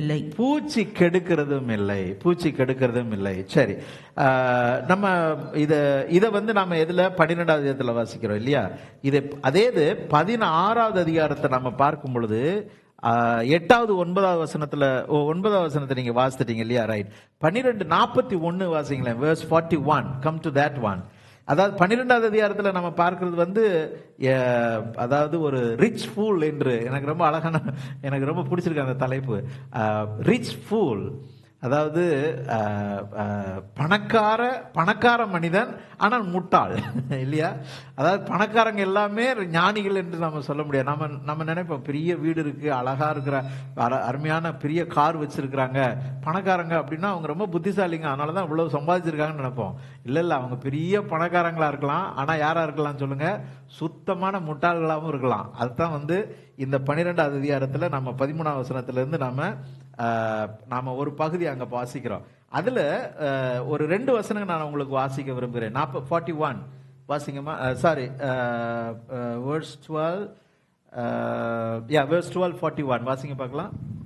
அப்பொழுது பேதுரு அவரை நோக்கி, ஆண்டவரே, இந்த உவமையை எங்களுக்கு மாத்திரம் சொல்லுகிறீரோ? பாருங்க, பேதுரு இயேசுவை பார்த்து ஒரு கேள்வி கேட்கிறாரு. இந்த உவமை அப்படிங்கிறாரு. இந்த உவமை என்றால் அதுக்கு முன்னாடி உள்ள உவமை என்ன உவமை? அது ஒரு ஓமை அதாவது ஒரு பெரிய பணக்காரன் இருந்தான், அவன் நிறைய பொருட்களை சம்பாதித்து அதை கட்டி தனக்குள்ளே பேசி கொள்ளுகிறான், என் ஆத்மாவே நீ சந்தோஷமாயிரு, எவ்வளோ சம்பாதிச்சு வச்சிருக்கிறேன் பாரு, நீ நிம்மதியா இருக்கலாம், சந்ததியா சாப்பிடலாம், நீ ஒரு வேளை செய்ய தேவையில்லை அப்படின்னு சொல்லி சாப்பிடுகிறான், அப்படின்னு சொல்லி அவன் பேசி கொண்டு இருக்கிறான். அப்பொழுது அவனை உண்டாக்கின ஆண்டவர் பார்த்து சொல்கிறார், நீ ஒரு பெரிய முட்டாள், உன் ஜீவன் இன்றைக்கு உன்னை விட்டு எடுத்துக்கொள்ளப்படுமையானால் இவ்வளவு சம்பாத்தியத்தை நீ என்ன செய்ய போகிறாய் என்று சொல்லி ஒரு கேள்வி அங்கே வருகிறது. இதுதான் முதலாவது சொல்லப்பட்ட ஓமை. அடுத்த ஓமை என்னவென்றால் காத்திருக்கிற ஒரு ஓமை. அதாவது எஜமான் சீக்கிரமாய் வரப்போகிறார். அப்பொழுது அந்த எஜமான் வரும் பொழுது ஆயத்தமாயிருக்கிற அடிமைகள், அதாவது அந்த எஜமானை எதிர்கொண்டு போகக்கூடியவர்கள் என்று சொல்லுகிற ஒரு சம்பவத்தை குறித்து நாம 12வது இடத்துல நம்ம பார்க்கிறோம். இந்த ரெண்டு ஓமைகளை குறித்து தான் there are these two parables that Jesus Christ is talking about. One is a rich fool, a rich man who has the possession, and then அந்த வேர்டை போட்டிருக்கு, அந்த வார்த்தையை போட்டிருக்கு, abundance of possessions. He has abundance of possessions and he speaks to himself, oh my soul, be happy and be merry. I mean, you spend your time the way you want. But then he gets a voice from above which says, you fool, this very night your life is being demanded of you, and the things you have prepared, whose will they be? அது யாருக்கு சொந்தமாகும் என்று சொல்லுகிற ஓமையை நாம பார்க்கிறோம். இந்த ஓமையை வச்சு தான் பேதுரு இப்போ ஒரு கேள்வி கேட்கிறார். இப்ப நீங்க வாசிங்கம்மா. அப்பொழுது பேதுரு அவரை நோக்கி ஆண்டவரே, இந்த உவமையை எங்களுக்கு மாத்திரம் சொல்லுகிறீரோ, எல்லாருக்கும் சொல்லுகிறீரோ என்று கேட்டான். இப்ப இந்த ஓமை என்றால் என்ன என்பதை நாம இப்ப நம்ம கேள்விப்பட்டோம் இல்லையா? அதாவது ரிச் ஃபூல், அதை குறித்த ஒரு ஓமை, பணக்காரனாய் இருந்த முட்டாளை குறித்த ஒரு கதை. அந்த கதை எங்களுக்கு சொல்லுகிறீரோ எல்லோருக்கும் சொல்லுகிறீரோ? இப்ப பேதுரு எங்களுக்கு என்று சொல்லுவது யாரை குறித்து சொல்லுகிறார் தெரியுமா? சீசர்களுக்கு. எங்களுக்கு என்றால் உங்களோடு கூட நாங்க இருக்கிறோம் 12 பேர், எங்களுக்கு நீங்க சொல்றீங்களா? இல்ல நம்ம பின்னாடி ஒரு பெரிய கூட்டம் வந்துகிட்டு இருக்குது, 5000 பேருக்கு சாப்பாடு கொடுத்தாரு, அதெல்லாம் நம்ம பார்த்தோம் இல்லைங்களா? அவ்வளவு எல்லாருக்குமே நீங்க சொல்றீங்களா? அப்ப ஆண்டவர் என்ன பதில் சொல்றாரு பாருங்க. இப்ப வாசிங்கம்மா. Who then is the faithful and prudent manager? அதற்கு கர்த்தர், பணிவிடைக்காரருக்கு தகுதியான காலத்திலே படி கொடுக்கும்படி எஜமான் அவர்கள் மேல் அதிகாரியாக வைக்கத்தக்க உண்மையும் விவேகமுள்ள விசாரணைக்காரன் யாவன். எஜமான் வரும்போது அப்படியே செய்கிறவனாய் காணப்படுகிற ஊழியக்காரன் பாக்கியவான். தனக்குள்ளது எல்லாவற்றின் மேலும் அவனை விசாரணைக்காரனாக வைப்பான் என்று மெய்யாகவே உங்களுக்கு சொல்லுகிறேன். நல்லா இங்க கவனிங்க. 2 பொசிஷன் நான் ஒண்ணு சொன்னேன் உங்களுக்கு. முதலாவது பொசிஷன் இந்த உலகத்தில் இருக்கிற, தமிழ்ல எல்லாவற்றையும் சொல்லி அப்படியே எல்லாவற்றையுமே சேர்த்து போட்டுருச்சு. ஆனா ஆங்கிலத்தில் அந்த பொசிஷன்ங்கிற வார்த்தை தனியாவே வருது. இந்த பொசிஷன் என்றால் அவர்கள் சேர்த்த பொருட்கள், அவர்கள் சேர்த்த பணம், அவர்கள் சேர்த்த சொத்து, அவருடைய சேர்த்த சம்பாத்தியம், சம்பத்து எல்லாம் சம்பந்தப்பட்டது. ஆனால் தமிழ்ல எல்லாவற்றையும் என்று போட்டிருக்கிறது. ஆங்கிலத்தில் பார்த்தீங்கன்னா verse 43 இல்லையா? chapter 12 verse 43, blessed is that slave whom his master will find at work when he arrives, truly I tell you he will put that one in charge of all his possessions. புரியுதா? அதாவது தேவன் தன்னுடைய எல்லா விதமான சொத்துக்களுக்கும் சம்பத்திகளுக்கும் அதிபதியாக யாரை வைப்பார் என்றால், அவருக்கு உண்மையாய் காத்திருக்கிறவர்கள் அல்லது அவரை நேசிக்கிறவர்கள் என்று சொல்லி இதுக்கு முந்தின உள்ள அந்த அதிகாரத்தில் உள்ள மற்ற எல்லா பகுதியிலும் நம்ம பார்க்கிறோம். அப்புறம் அடுத்த வசனத்துல வாசிங்க. But if that slave says to himself, அந்த ஊழியக்காரனோ என் எஜமான் வர நாள் செல்லும் என்று தனக்குள்ளே சொல்லிக்கொண்டு வேலைக்காரரையும் வேலைக்காரிகளையும் பெண்களையும் ஆண்களையும் அடிக்கவும் புசித்து குடித்து வெறிக்கவும் தலைப்பட்டால் அவன் நினையாத நாளிலும் அறியாத நேரத்திலும் அந்த ஊழியக்காரனுடைய எஜமான் வந்து அவனை கடினமாய் தண்டித்து உண்மை இல்லாதவர்களோடு அவனுக்கு பங்கை நியமிப்பான் நியமிப்பான். உண்மையுள்ளாதவர்களுடைய அவனுக்கு பங்கை நியமிப்பான். சரி, அருமையான தேவஜனம், இங்க மறுபடியும் நம்ம என்ன பார்க்கிறோம் சொல்லுங்க. ஆண்டவர் நம்மை நம்பி அநேக சம்பத்துக்களை கொடுத்திருக்கிறார். நாம் நிர்வகிக்கக்கூடிய உறவுகள், வேலைக்காரர்கள், வேலைக்காரிகள், ஆண் பெண். ஏன் இதுல ஆண் பெண் இருக்குன்னு சொன்னா, I think it's a matter of talking about racial justice, equality among men and women, இல்லையா? வேதம் நமக்கு ரொம்ப நிறைய காரியங்களை, சமூக சீர்திருத்தக்குரிய காரியங்களை கற்றுக் கொடுப்பதில் இதெல்லாம் ஒரு சின்ன சின்ன ஒரு பெரிய rich truth that is there hidden in the scripture. அப்படிப்பட்ட நிர்வகிக்கக்கூடிய ஒரு வாய்ப்பை ஆண்டவர் நமக்கு கொடுத்திருக்கிறார். இதுல நாம செய்கிற ப்ரையாரிட்டிஸ் என்ன? இப்ப இதுல இந்த ப்ரையாரிட்டிஸ்ங்கிற சப்ஜெக்ட் குறித்து நம்ம பேச போறோம். இப்ப இதுக்கு அடுத்து ப்ரையாரிட்டிஸ் வரும் பொழுது திரும்பி நாம மறுபடியும் இந்த தொடர்ந்து இதுல நம்ம பார்க்கும் பொழுது 14வது அதிகாரம், 13வது அதிகாரம், 14வது அதிகாரத்துல பாத்தீங்கன்னு சொன்னா ப்ரையாரிட்டிஸ் வரும் பொழுது அதுல என்ன போட்டிருக்குன்னா, ஒருவன் தன்னுடைய தாயையும் தகப்பனையும், அது இல்லையா, அது இன்றைக்கு நம்ம வாசித்த வேத பகுதியில் இருக்கிறது. அதனாலதான் அதுக்கு நான் 2 ப்ரையாரிட்டிஸ் என்கிற வார்த்தையை நான் உங்களுக்கு கொடுத்தேன். 25வது வசனம் வாசிக்குமா? இன்றைய வேத பாடத்தினுடைய 25வது வசனம், லூக் சாப்டர் 14:25. பின்பு அநேக ஜனங்கள் அவரோட கூட பிரயாணமாய் போகையில் அவர்களிடமாய் அவர் திரும்ப பார்த்து, யாதொருவன் என்னிடத்தில் வந்து தன் தகப்பனையும் தாயையும் மனைவியையும் பிள்ளைகளையும் சகோதரரையும் சகோதரிகளையும் தன் ஜீவனையும் வெறுக்காவிட்டால் எனக்கு சீஷனாய் இருக்க மாட்டான். நல்ல வேளை ஹஸ்பண்ட் ஒய்ஃப்னு இல்லை. Thank you Lord Jesus. நான் ரொம்ப யோசிச்சுட்டே இருந்தேன், லிஸ்ட்ல நம்ம வந்துடுறோமோன்னு யோசிச்சுட்டு இருந்தேன். நல்ல வேளை எஸ்கேப்டுன்னு நம்மளை ஆண்டவர் கொஞ்சம் விட்டு வச்சுட்டாரு தனியா, இல்லையா? ஏன்னா அது வித்தியாசமானது, அது வேற ஒரு all together it's a whole different chapter, right? ஆனா வசனம் சொல்லுது பாருங்க, priorities, this is nothing but, அதாவது நம்ம தவறா புரிஞ்சுக்கிட கூடாது. அவங்களை வெறுப்பது என்றால் என்ன அர்த்தம்? What is your priorities, right? தாயையும் தகப்பனையும் இல்ல, we have father, mother, wife இருக்கிறாங்கப்பா. நல்லா கவனிச்சுக்கோங்க. அப்படின்னா என்ன அர்த்தம்? ஒய்ஃப், அப்புறம் அதுக்கு தமிழ்ல என்ன போட்டிருக்குமா? வாசிங்க. மனைவியையும். மனைவினே போட்டிருக்கு பாத்தீங்களா? நான் நினைச்சேன் இங்கிலீஷ்ல தப்பா எழுதி வச்சுட்டாங்களோன்னு யோசித்தேன். லூக்கா சுவிசேஷகர் இல்லையா? மனைவியையும் அப்புறம் பிள்ளைகளையும் சகோதரரையும் சகோதரிகளையும் தன் ஜீவனையும் வெறுக்காவிட்டால் எனக்கு சீஷனா இருக்க மாட்டான். தன்னுடைய ஜீவனையும் சேர்த்து ஆண்டவர் சொல்கிறார், வெறுக்காவிட்டால். சோ இதனுடைய பொருள் என்னவென்றால், வெறுப்பது என்பது அதாவது லிட்ரலா I hate my soul, I hate my mother, I hate my father, அது அல்ல. அதை நம்ம புரிந்து கொள்ள வேண்டும்.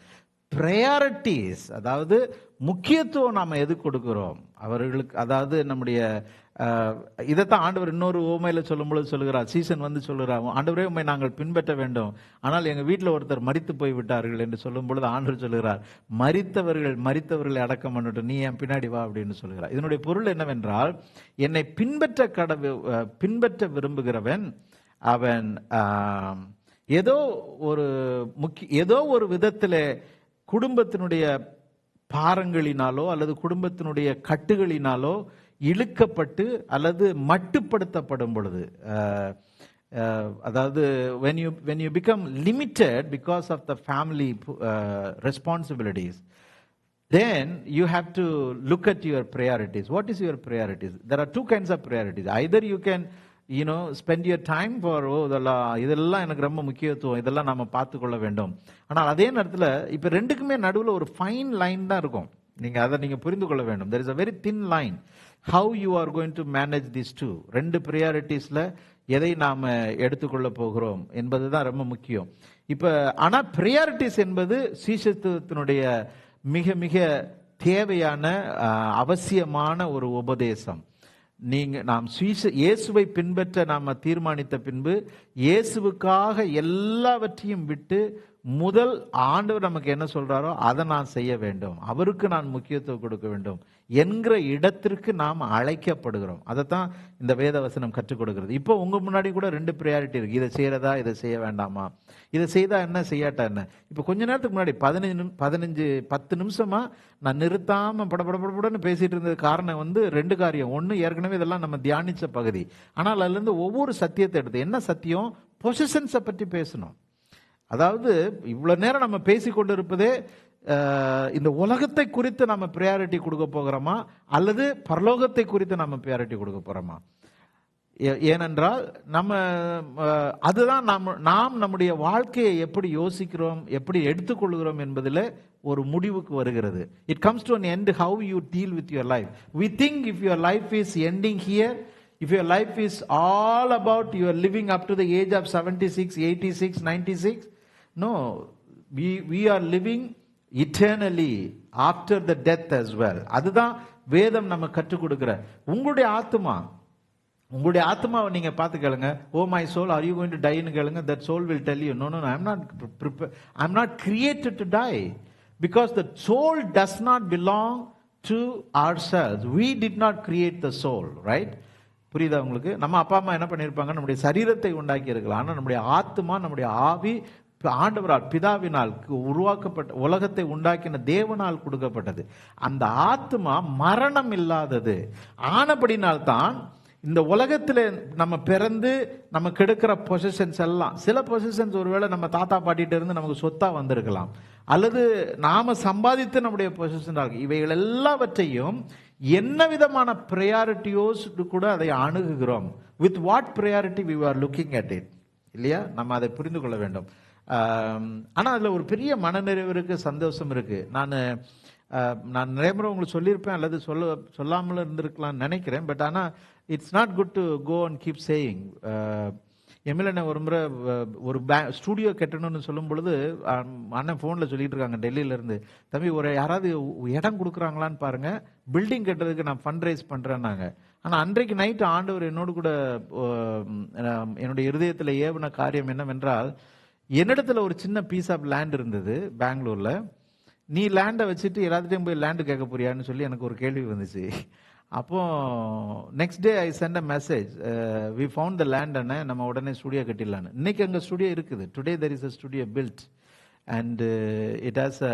ஆனால் அதுக்கு இடையில ஒரு இன்னொரு இந்த கதையை சொல்லும் பொழுது ஒரு அம்மா என்னுடைய பில்டிங்கை கொடுக்குறேன்னு சொல்லி கொடுத்தாங்க. 3 ஃப்ளோர் பில்டிங்கு. ஷக்கேனான்னு ஒரு பெரிய சர்ச், பெங்களூரில் இருக்கிற சர்ச். அந்த சர்ச் பாஸ்டர் வந்து அந்த 2வது ஃப்ளோரில் வாடகைக்கு இருக்கிறாரு. அப்போ நான் அவர் வீட்டை கிராஸ் பண்ணி தான் அந்த அம்மா வீட்டில் போய் பார்த்து ஜெபம் பண்ணிட்டு, இந்த வீடை நீங்கள் ஊழியத்துக்கு கொடுத்துருக்குறீங்க, தேங்க்யூம்மான்னு சொல்ல போனால், பாஸ்டர் நான் இந்த வீட்டில் இந்த அம்மாவோட 10 வருஷமாக இருந்துகிட்டு இருக்கிறேன், நானும் இங்கே சர்ச் வச்சு நடத்திக்கிட்டு இருக்கிறேன், எனக்கு கொடுக்க மாட்டேன்ட்டாங்க, உங்கள் ஊழியத்தை கொடுத்துருக்காங்க பாஸ்டர்னு சொன்னாங்க. அதாவது ப்ரையாரிட்டி அகெயின், ரைட்? எதற்காக பயன்படுத்த வேண்டும். ஆனால் அந்த கட்டடத்தில் நாங்கள் ஸ்டுடியோ போட முடியாமல் போய்விட்டது. காரணம் என்னவென்றால், பக்கத்தில் ட்ரெயின் ட்ராக்கு, அது ரொம்ப நிறைய ட்ரெயின் போகும். Every 30 minutes you will have a big train going. So we cannot do the ரெக்கார்டிங்னு சொன்னபடினால தான் வேற ஒரு லேண்டு, அந்த லேண்டு, அதாவது ப்ரையாரிட்டி. நீங்கள் என்ன செய்ய போறீங்க? அது எனக்கு நிறைய லேண்டு இருந்து நான் ஒரு லேண்டு கொடுத்தேன்னா அது வேற விஷயம். ஒரு லேண்டுமே இல்லை, இருக்கிற ஒரு லேண்டே நீங்கள் கொடுக்குறீங்கன்னா, I think it is your priority. What kind of priority that you can make என்பதுதான் நாம தெரிந்து கொள்ள வேண்டும். இந்த priorities, அதாவது முக்கியத்துவம் கொடுக்குது, முதல்த்துவம் கொடுப்பது என்பது எதை சார்ந்தது?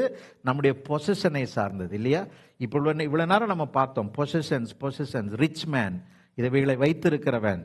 இங்க ஒரு ரிச் மேன் ஒரு கதையில ஆபிரகாமின் மடியிலே போக முடியாமல் இருக்கிறான். இன்னொரு ரிச் மேன் படுத்துக்கொண்டு இதெல்லாம் வச்சு நீ என்ன செய்வ என் ஆத்துமாவே என்று கேட்கிறான், இல்லையா?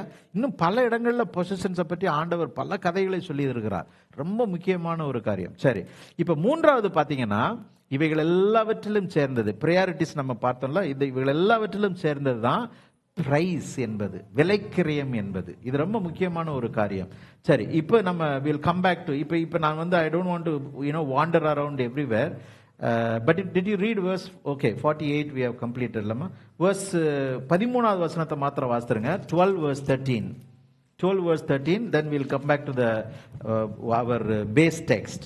12:13 வாசிங்க. அப்பொழுது ஜனக்கூட்டத்தில் ஒருவன் அவரை நோக்கி போதகரே, ஆஸ்தியை பாகம் பிரித்து என் வீதத்தை எனக்கு தரும்படி என் சகோதரனுக்கு கட்டளையிட வேண்டும் என்று கேட்டுக்கொண்டான். அதற்கு அவர், மனுஷனே, என்னை உங்களுக்கு நியாயாதிபதியாகவும் பங்கிடுகிறவனாகவும் வைத்தவன் யார் என்றார். பின்பு அவர் அவர்களை நோக்கி, பொருளாசையை குறித்து எச்சரிக்கையாயிருங்கள். ஏனெனில் ஒருவனுக்கு எவ்வளவு திரளான ஆஸ்தி இருந்தாலும் அது அவனுக்கு ஜீவன் அல்ல என்றார். இதைத்தான் நான் திரும்ப திரும்ப இப்போ நான் உங்களுக்கு இவ்வளவு நேரம் சொன்ன சத்தியத்தினுடைய சாராம்சமே இதுதான். இந்த உலகத்தில் எவ்வளவு ஆஸ்தி இருந்தாலும் தட் இஸ் நாட் லைஃப், அது ஜீவன் அல்ல. ஆங்கிலத்தை தெளிவா போட்டிருக்கு இல்லையா? verse, what is that verse? 13 or 14, right? 15. Verse 15. Then he told them that, okay, take care, by guard yourself against all kinds. No, that is not the one. Okay, verse 15 இல்லையா? Friend, who said to me the judge to, yes, who set me to be a judge or arbitrator over you? And he said to them, take care, be on your guard against all kinds of greed, for one's life does not consist in the abundance of possessions. இப்ப புரியுதா உங்களுக்கு? என்னுடைய வாழ்க்கையை நான் கட்ட வேண்டும், என்னுடைய வாழ்க்கையிலே நான் உயர வேண்டும் என்பதனுடைய அடையாளம் நிறைய ஆஸ்திகளை சம்பாதிப்பேன். நிறைய ஆஸ்தி வரும் பொழுது நான் அழகான வாழ்க்கையை கட்டிவிட்டேன் என்று சொல்லி நாம நினைக்க முடியாது. காரணம் என்னவென்றால் அது தட் இஸ் நாட் லைஃப், அது வாழ்க்கை அல்ல, அது ஜீவன் அல்ல. தமிழ்ல ஜீவன் என்று போட்டிருக்கிறது, வாழ்க்கை அல்ல. அதை நாம புரிந்து கொள்ள வேண்டும். அப்படியானால் எது வாழ்க்கை? which is life? இந்த உலகத்தில் உள்ள வாழ்க்கையும் நாம மேனேஜ் பண்ணணும். இந்த வாழ்க்கைக்கு அப்புறம் நமக்கு ஒரு வாழ்க்கை வருது, அதற்கு நேராக இந்த உலகத்திலே நமக்கு கிடைத்திருக்கிற ஆஸ்தி, அந்தஸ்து, சொத்து, சம்பாத்தியம் எல்லாவற்றையும் அந்த வாழ்க்கைக்கும் ஆயத்தமாகிற விதத்திலே இவைகளை பயன்படுத்த வேண்டும். இது மிக அருமையான ஒரு போதனை. இந்த வேதத்தை தவிர எந்த உபதேசத்திலே நீங்க இதை பார்க்கறதுக்கு வாய்ப்பே கிடையாது.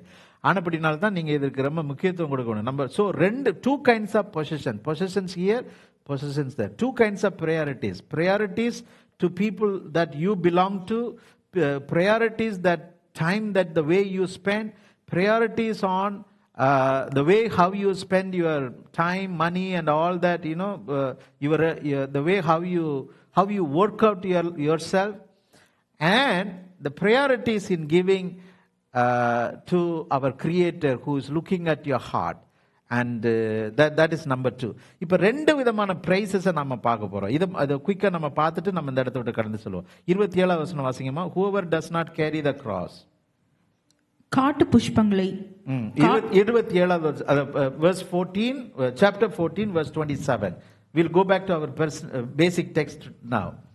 Okay, the third one. தன் சிலுவையை சுமந்து கொண்டு எனக்கு பின் செல்லாதவன் எனக்கு சீஷனாய் இருக்க மாட்டான். He cannot be my disciple if he will not carry the cross and follow me, cannot be my disciple. Okay, அடுத்த வசனம். உங்களில் ஒருவன் ஒரு கோபுரத்தை கட்ட மனதாய் இருந்து சரி அஸ்திபாரம் போட்ட பின்பு முடிக்க திராணி இல்லாமற் போனால் பார்க்கிறவர்கள் எல்லாரும் இந்த மனுஷன் கட்ட தொடங்கி முடிக்க திராணி இல்லாமற் போனான் என்று சொல்லி தன்னை பரியாசம் பண்ணாதபடிக்கு அதை கட்டி தீர்க்கிறதற்கு தனக்கு நிர்வாகம் உண்டோ இல்லையோ என்று முன்பு அவன் உட்கார்ந்து செல்லும் செலவை கணக்கு பாராமல் இருப்பானோ. சரி, இது ஒரு கதை, அதாவது ரெண்டு கதையை ஆண்டவர் இங்க சொல்றாரு. மொத்தமே ஒரு 6-7 வசனம் தான் இல்லையா? 25 33 8 வசனத்துல ஒரு சத்தியம். என்ன சத்தியம்? என் சிலுவையை சுமக்கிறவன் என்னை பின்பற்றுகிறவன், என் சிலுவையை சுமக்காதவன் என்னை பின்பற்றவே முடியாது என்பது மிக முக்கியமான ஒரு சத்தியம். அதற்கு 2 கதை சொல்லுகிறார். முதல் கதை கோபுரம் கட்டுகிறவன். கோபுரம் கட்டுகிறவன் என்ன செய்கிறான்?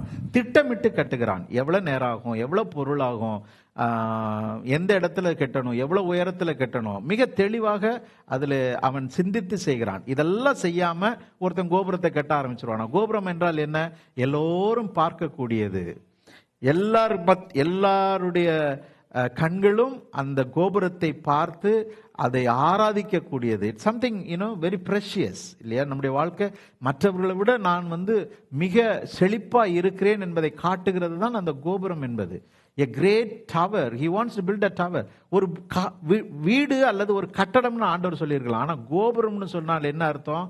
உயரமான இடத்திற்கு என்னை கொண்டு போய் வைங்க. கோபுரத்தின் மேல் வைப்பது என்பது ஒரு உயர்ந்த மனிதனாக வாழ நான் வேண்டும் என்பது நினைப்பது. அப்படிப்பட்டவன் திட்டமிடாமல் செய்வானா? முதலாவது. அடுத்தது அடுத்த கதையை வாசிங்க.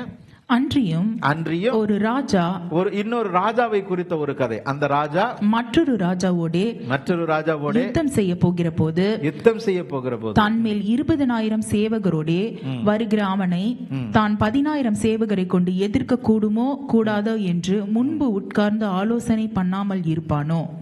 கூடாதென்று கண்டால் மற்றவன் இன்னும் தூரத்தில் இருக்கும் போதே ஸ்தானாபதிகளை அனுப்பி சமாதானத்துக்கானவைகளை கேட்டுக்கொள்வானே. அப்படியே உங்களில் எவனாகிலும் தனக்கு உண்டானவைகளை எல்லாம் வெறுத்துவிட்டால் அவன் எனக்கு சீஷனாய் இருக்க மாட்டான். பாருங்க 33வது வசனம். 33வது வசனம் திரும்ப வாசிங்கம்மா.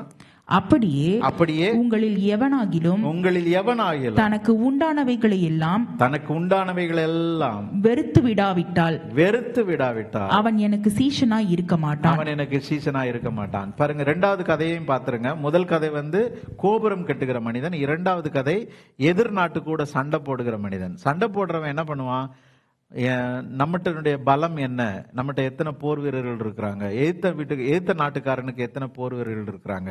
ஒருவேளை எதிர்த்த நாட்டுக்காரன் நம்மளை விட அதிகமான போர் வீரர்களை, போர் கப்பல்களை அல்லது பீரங்கிகளை வைத்திருப்பானே, ஆனால் அவனை கூப்பிட்டு அவனோடு கூட ஒரு சமாதான உடன்படிக்கையை உண்டாக்குவான். அதுதான் ஒரு புத்திசாலித்தனம் இல்லையா?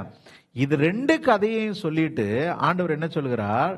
ஒருவன் என்னை பின்பற்ற விரும்பினால் இல்லையா, ஒருவன் என்னை பின்பற்றி வர விரும்பினால், none of you can become my disciples if you do not give up all your possessions. இப்ப பாருங்க, இப்ப உங்களுக்கு ஏதாவது புரியுதா? இதுல நான்லாம் முதல் முறை படிக்கும்போது எனக்கு புரியவே இல்லை. ஏன்னு கேட்டா, கோபுரம் கட்டுகிறவனுக்கும் சண்டை போட போகிற ராஜாவுக்கும் தன்னுடைய ஆஸ்திகளை இழந்து போக பண்ணுகிற சீசனுக்கும் சம்மதமே இல்லை. அப்படிதான் தோணுது இல்லையா? புரியுதா உங்களுக்கு நான் சொல்றது? If you cannot give up all your possession, you will not be my disciples. But what is the story with the parables here? இல்லையா? பேரபிள்ஸுக்கும் இதுக்கும் என்ன கனெக்ஷன்ஸ் இருக்கு யோசிச்சு பாருங்க. இப்ப ரொம்ப ஆழமா நம்ம தியானிக்க போகும் பொழுதுதான் நான் சொன்ன அந்த மற்ற ரெண்டு வார்த்தைகளையும் நீங்கள் இணைக்கும் பொழுது இதுல உள்ள விலைக்கிரயம் என்ன என்பது உங்களுக்கு புரிய வரும். அதாவது ப்ரையாரிட்டிஸ், பொசிஷன், இது ரெண்டையும் திங்க் பண்ணும் பொழுதுதான் பிரைஸ் என்பது உங்களுக்கு புரிய வரும்.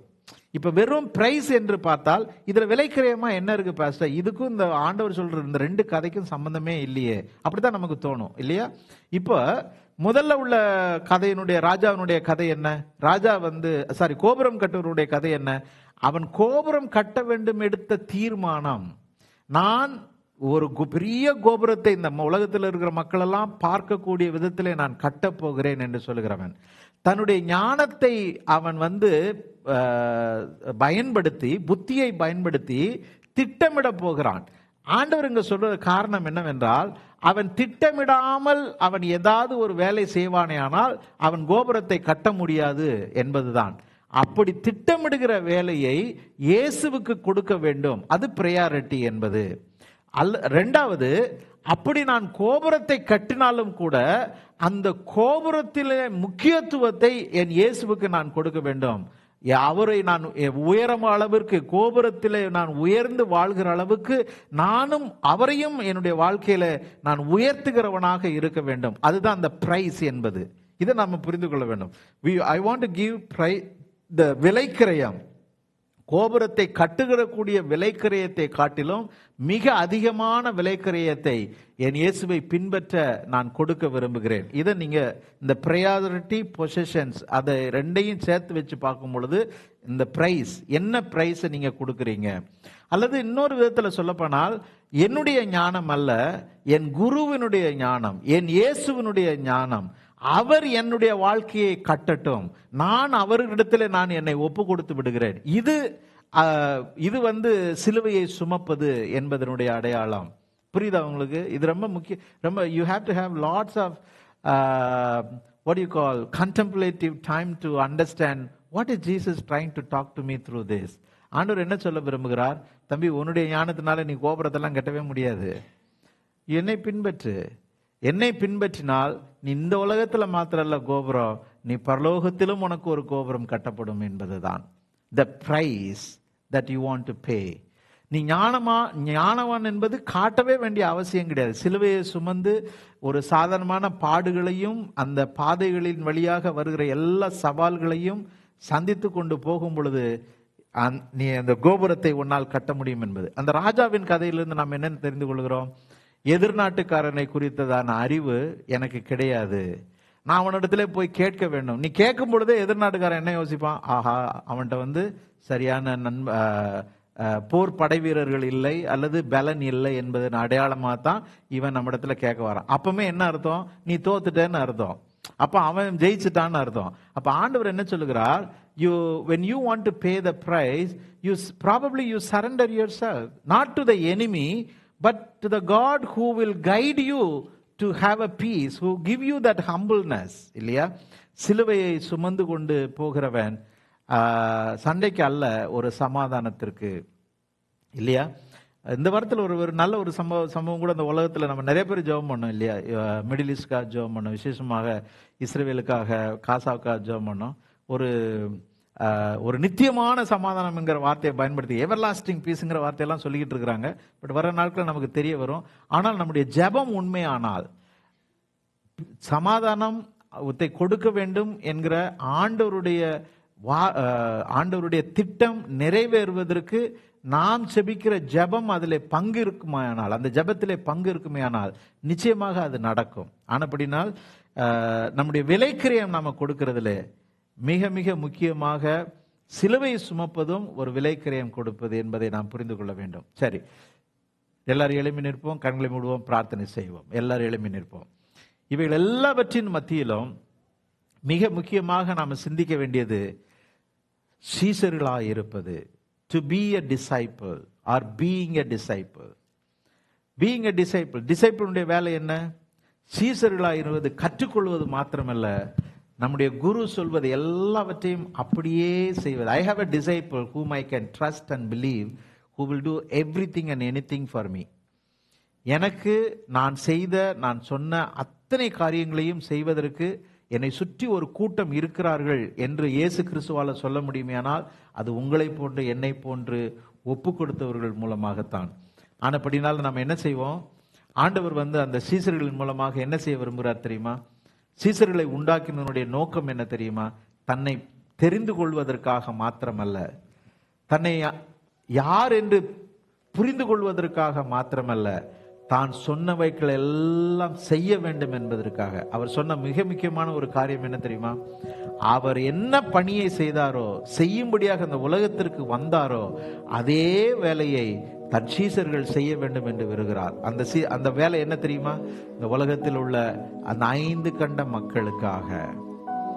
என் 5 சகோதரர்கள் இந்த உலகத்தில் இருக்கிறார்கள், அவர்களுக்கு சுவிசேஷத்தை சொல்ல வேண்டும், அதை சீசர்கள் செய்ய வேண்டும் என்பதற்காக. அருமையான சகோதரனே, சகோதரியே, what is our priority, what is our position and what is the price that we want to pay? மிக அருமையான ஒரு பாடல். என்ன தெரியுமா அந்த பாடல்? அதாவது சீசருடைய வேலை இந்த உலகத்தில் உள்ள ஆத்மாக்களை சம்பாதித்து ஆண்டவர் சமூகத்திலே கொண்டு வருவது. பிரையாரிட்டி என்பது குடும்ப உறவுகள் ஒரு பக்கம் இருந்தாலும் அவைகளையும் தாண்டினது ஆண்டவராய் இயேசு கிறிஸ்துவுக்காக ஆத்மாக்களை சம்பாதிப்பதற்காக போவது. Thank you Lord. Thank you Jesus.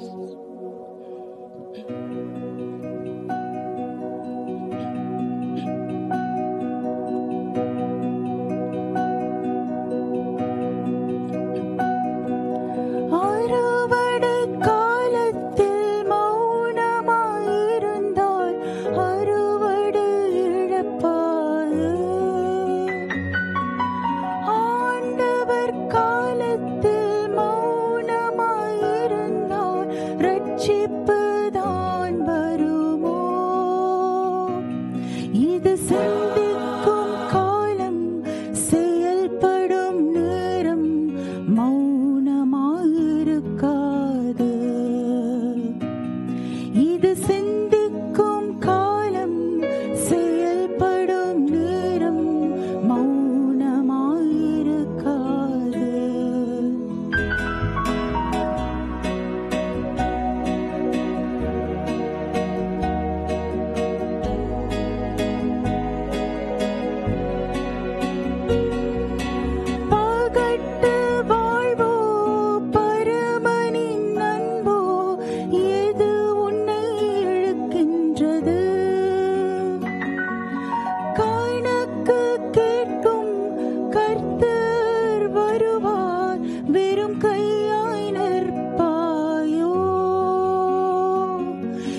Dear people of God, let's take a moment of silence and reflect and respond to God.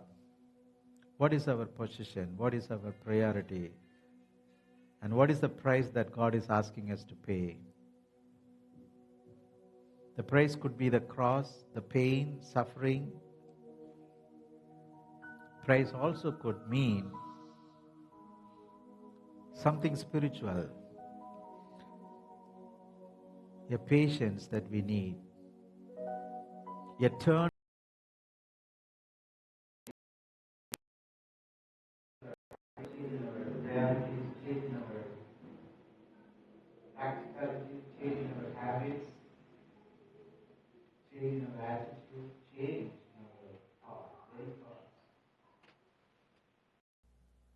அருமையான தேவ ஜனமே, நம்முடைய சிந்தனைகளிலே, எண்ணங்களிலே மாறுதல்கள், மாற்றங்களை செலுத்த வேண்டிய கிரியத்திற்கு அடையாளம் இருக்கலாம். இதை நான் செய்யவே மாட்டேன் ஒருபோதும் என்று சொல்லி தீர்மானித்த காரியத்திலே ஒரு மாற்றத்தை ஆண்டவர் காண செய்ய வேண்டும் என்று விரும்புகிறார். இல்லை என்றால் அது இயேசுவினிடத்திலே போகிற வாழ்க்கை அல்ல. நம்மிடத்தில் இருப்பதை இழந்து போக வேண்டும் என்பது ஒரு அருமையான ஒரு காரியம். காரணம் என்ன தெரியுமா? இங்கே இருப்பதை நாம் இழந்தால் தான் பரலோகத்திலே பெற்றுக்கொள்ள முடியும். இங்கே இருப்பதற்கு முக்கியத்துவம் கொடுப்பது என்பது நிதானித்து செய்ய வேண்டிய ஒரு விஷயம். எதற்கு முக்கியத்துவம் கொடுக்க? Which is the priority for you now? Who is our priority for us?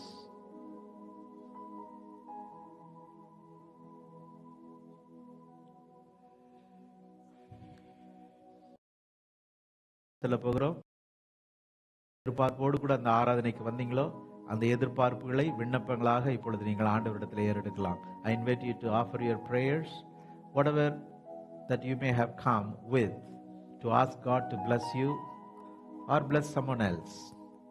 அந்த ஜெபத்தை இப்பொழுது நீங்கள் ஏறெடுக்கும்படியாக நான் உங்களை அழைக்கிறேன். I invite you to offer that prayer. எங்கள் வீட்டில் இருக்க ஒருத்தருக்காக நான் ஜெபிக்க முடியாத வந்திருக்கிறேன் ஐயா, எனக்காக ஜெபிக்க முடியாது வந்திருக்கிறேன், இந்த மாலை நேரத்தை ஆசீர்வதிக்க முடியாது நான் வந்திருக்கிறேன், நான் கொண்டு வந்த பொருட்களை கர்த்தர் நீர் ஏற்றுக்கொள்ளும்படியாக நான் கேட்கிறேன் என்று நீங்க சொல்லலாம்.